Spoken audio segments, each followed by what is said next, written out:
Here's question number 5 on cover your bases. You want to see here, this is a base, so is this. You can see them up here. So we have NH3. So you have NH3.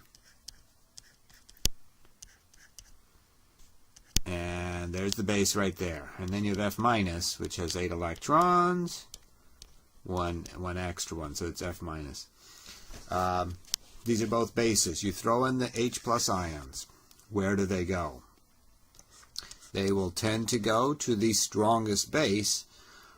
So you want to compare which is the better base, NH3 or F minus. Should recognize NH3 is the better base. These arrows suggest that. The Ka value of NH4 plus tells you that as well. That's really the best way to know. This very weak acid, 10 to the minus 10 is its Ka value, compared to 10 to the minus 4 for the HF. This is a very weak acid here, which means that it's unlikely to dissociate, which means that the NH3 is a good base. A good base. So when you throw in 100 H plus ions, most of those 100 will bond to the NH3. Some will bond to the F minus. F minus isn't incapable of binding an H plus, but most of the H pluses will go to the NH3. You should see here, all 100 protons went to the F minus, and that's not realistic. The NH3 will take some of the protons. Here, if you look,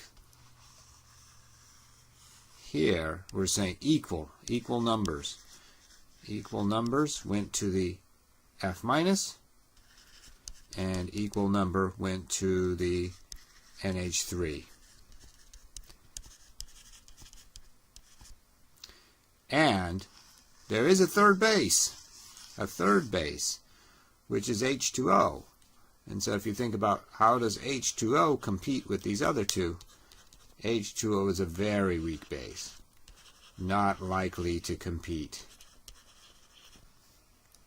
And therefore, choice C is the right one. You can see 10 of the H pluses went to the F minus. 88 H pluses, the lion's share, most of them, bound to NH3.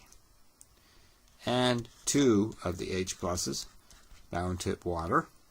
So this is the logical outcome here. You can see there are a total of 100 H pluses, most bound to the strongest base, few bound to the weaker base, very few bound to the pathetically weak base, water.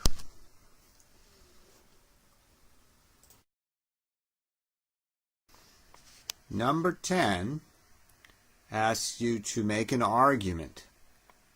Provide an explanation means make an argument based on Ka values for why these will be dominant.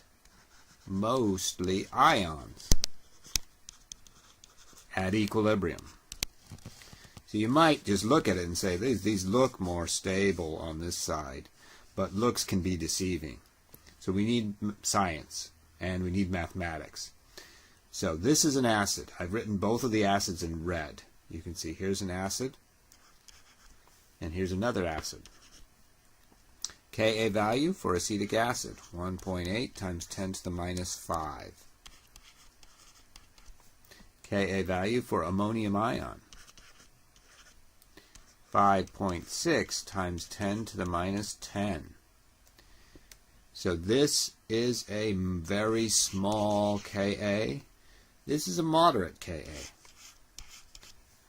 The acetic acid's Ka is moderate. Ammonium ion is really tiny.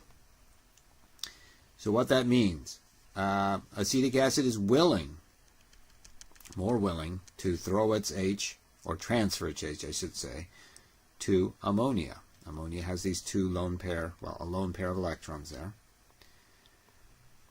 So there will actually be a fairly decent sized arrow going this way.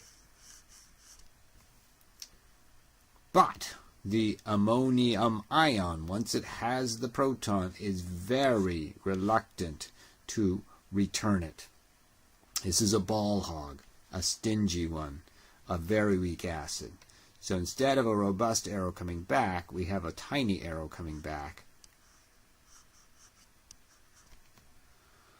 So we have an imbalance in the arrows, which means that at equilibrium, we have mostly the right-hand side, very few on this left-hand side, few molecules, lots of ions. This is the science and the mathematics that shows why that happens. So just think, whenever you have a small Ka, very reluctant, very unlikely to dissociate. Ball hog.